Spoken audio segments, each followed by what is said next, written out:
ಇನ್ನು ಮುಂದೆ ನಿಮ್ಮ ನೆಚ್ಚಿನ ಧಾರಾವಾಹಿಗಳ ಫುಲ್ ಎಪಿಸೋಡ್ಗಳು ಸನ್ ನೆಕ್ಸ್ಟ್ ಆಪ್ನಲ್ಲಿ ಮಾತ್ರ.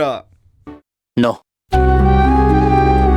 ಅದರಲ್ಲೂ ಇಷ್ಟು ದಿನ ಒಂದು ಕಂಪ್ನಿ ಓನರ್ ಆಗಿದ್ಕೊಂಡು ಬೇರೆ ಕಂಪ್ನಿಯಲ್ಲಿ ಇನ್ನೊಬ್ರು ಕೈ ಕೆಳಗೆ ಕೆಲಸ ಮಾಡ್ಕೊಂಡಿರೋದು ನಂಗೆ ಸರಿ ಕಾಣಿಸಲ್ಲ ಪೂಜಾ.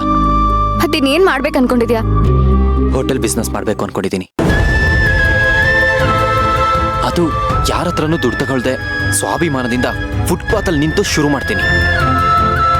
ವಾಟ್? ಫುಟ್ಪಾತ? ಹೌದು, ಫುಟ್ಪಾತ್ ಅಲ್ಲಿ ಗಾಡಿ ಇಟ್ಕೊಂಡು ಅಡ್ಗೆ ಮಾಡ್ತಾರಲ್ಲ, ಅದೇ ತರ ನಾನು ಮಾಡ್ತೀನಿ. ಪುಳಿಯೋಗರೆ, ರೈಸ್ ಬಾತು, ದೋಸೆ, ಬಜ್ಜಿ, ಬೋಂಡಾ. ನಿಲ್ಲಿಸ್ತೀಯಾ?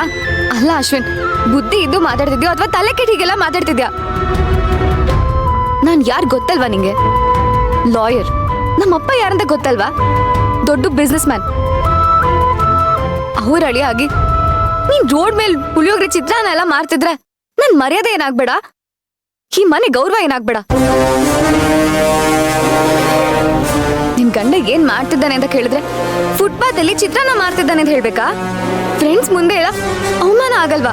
ಯಾಕೆ ಈ ತರ ಮಾತಾಡ್ತಾ ಇದೆಯಾ ಪೂಜಾ? ನಾನು ಶಾಶ್ವತವಾಗಿ ಲೈಫ್ ಲಾಂಗ್ ನಾನು ಅದನ್ನೇ ಮಾಡ್ತಿರ್ತೀನ?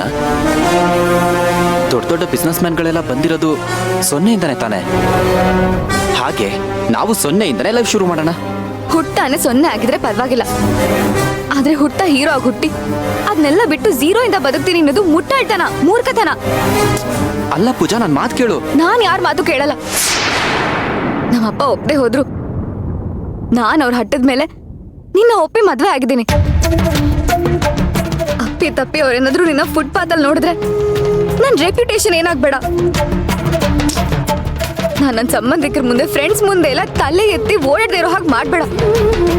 ಅಲ್ಲ ಪೂಜಾ, ಸಾಕು ಅಶ್ವಿನ್, ನೀನೇನು ಹೇಳ್ಬೇಡ.